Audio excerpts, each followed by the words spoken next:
The chin up is a classic upper body exercise that with a few tweaks can load the muscles very efficiently and work within safe motions for your joints.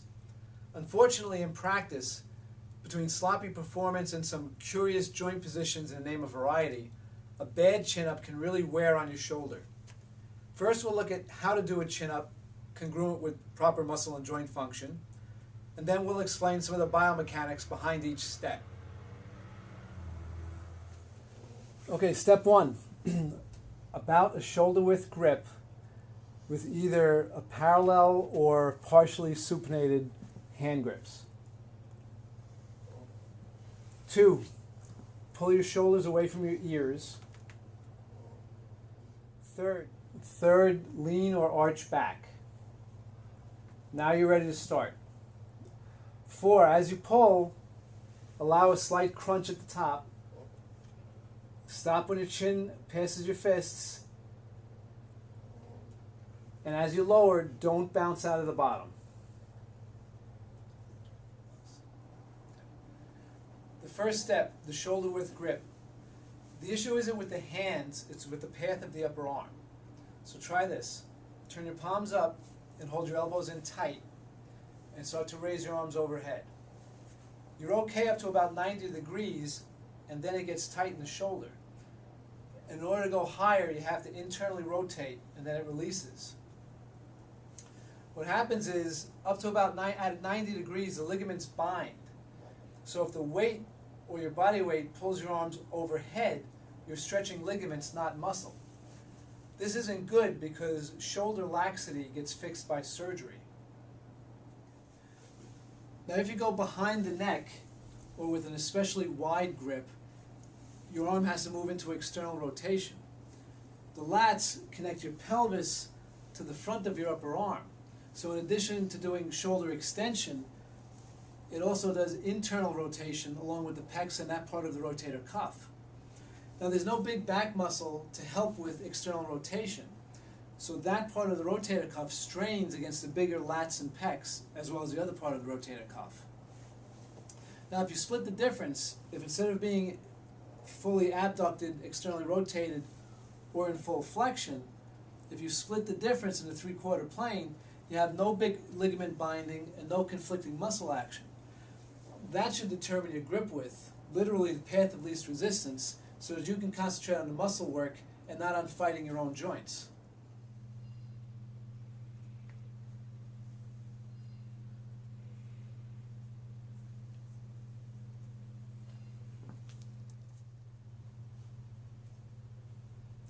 Here's another aspect of the shoulder width grip. Now this is based on an overhead x-ray of the right shoulder. And what it shows is, with the arm in neutral, the socket of the ball and socket opens up not straight ahead or to the side, but in this 3/4 plane. This is part of the reason why going overhead is cleanest here. If you go to either extreme, very behind the neck or very close grip, you create an impingement here or here, not an acute injury, but over time it is putting extra stress in the shoulder area. Now some people can get away with a wider range because the depth of the socket is very individual, from a very deep socket to a very shallow one. So it's difficult to specify the exact one correct arm path. But if you're training with an eye towards the future, the two extremes, behind the neck or a super close grip, would be the ones to avoid. Okay, the third step is to lean or arch back. So, peak torque for a shoulder extension, come on down, let me have this, is at 90 degrees, so which means you're less strong as you move further away from 90 degrees of flexion. If you're just hanging, your lats are in a weak position, your biceps and triceps are in a weak position, your deltoids are in active insufficiency, your traps are stretched out. The only thing holding your arm into your upper body is your rotator cuff, which is also in a weak position, but is trying to hold on involuntarily. By depressing your scapula and leaning back, the lats and traps are closer to their peak torque, so they can take the load off the rotator cuff. You want to keep your shoulders down and back during the pull so your lats have a stable platform to pull on your upper arm. Now at the top, stop at about where your chin clears your grip. If you try to touch your chest to the bar, it's more squeezing your shoulder blades than shoulder extension, so it shifts the load from the lats to the traps, which are in active insufficiency. The most vulnerable part of the rep is your arms overhead, especially at the end of the set when the bigger muscles are fatigued, so make a point of not bouncing in and out of the bottom. Save your rotator cuffs, live to train another day.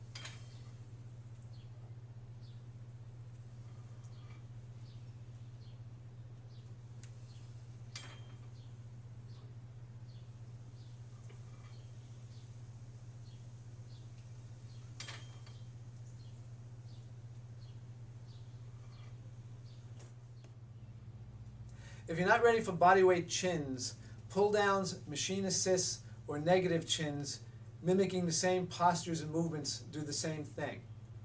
Whatever overhead pull you do, the lats are the biggest in the chain, so the body recruits them to bear most of the load. The issue is how much strain you want to add to your shoulder. Don't confuse touching your chest to the bar or an awkward grip with better muscle loading. And certainly don't confuse bouncing your body weight out of the bottom with toughening your rotator cuff. You're not getting used to it, you're getting away with it until you're about my age. So it's your choice, but to sum up the most joint-friendly chin-up, shoulder width grip, shoulders down and back, and then pull your elbows from your eyes to your sides.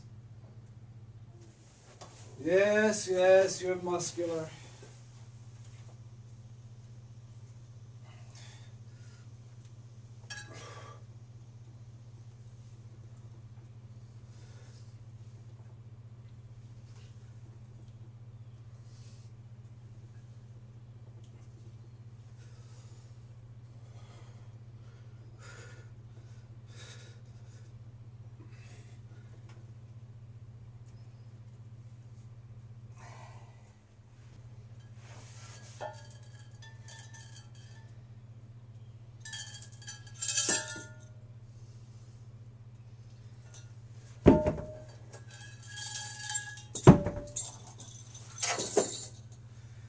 I got blisters on my fingers.